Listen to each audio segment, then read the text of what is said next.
আসসালামু আলাইকুম সুপ্রিয় দর্শক বন্ধুরা, দেখুন আজকে আবারও সেই সাদা গরুটার একটা ট্রিটমেন্ট নিয়ে চলে আসলাম। হ্যাঁ, সাদা গরুটার কি ট্রিটমেন্ট দেব? এ কিন্তু আমার সেই অস্ট্রেলিয়ান জার্সি গরুটা, যে গরুটার এর আগে স্যালাইন ক্যালসিয়াম দিয়েছিলাম।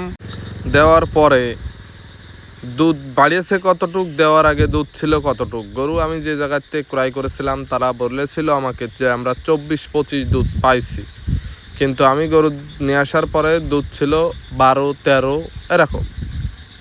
স্যালাইন ক্যালসিয়াম করার পরে কিন্তু গরুর দুধ পাচ্ছে এখন 24-25। তাগের কথা কাজের সাথে মিল আছে।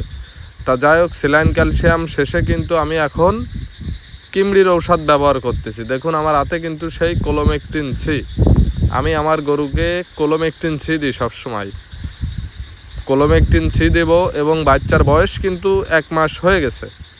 তা যাই হোক, হিস্টাবেট দেবো আগে, তারপরে কোলোমেকটিন সিটা দেবো। আপনারা যদি গরুকে ইনজেকশন দেন, আগে হিস্টাবেট দেবেন, তারপরে কিমড়ির ওষুধ দেবেন। তার কারণ কিমড়ির ওষুধটা দিলে কিন্তু অতিরিক্ত জ্বলে। আর এই গরুটা কিন্তু একটা ভিন্ন জাতের গরু। এই জাতের গরু খুবই কম মেলে এবং রোগ ব্যাধি হয় না বললেই চলে। আমি এই গরুটা ক্রয়ের পরদিন থেকেই আমার বাড়ি এসে পর্যাপ্ত পরিমাণ খাবার খাইয়েছে।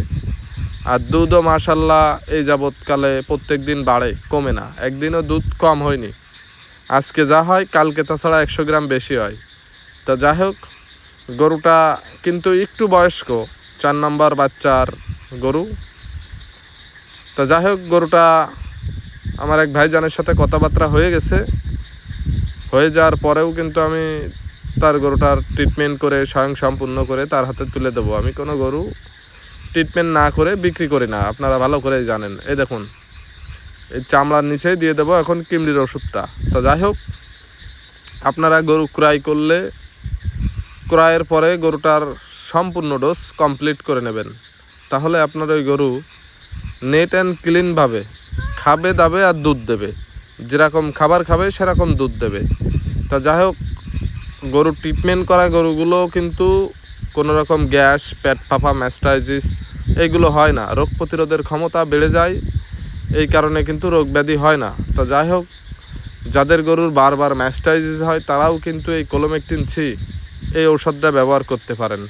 যাদের আর্থ্রাইটিস ভাইরাসে আক্রান্ত আছে গরুগুলো, যেমন হাঁটু ফোলা, এদেরকেও কোলোমেকটিন সি দিয়ে ট্রিটমেন্ট করতে পারেন।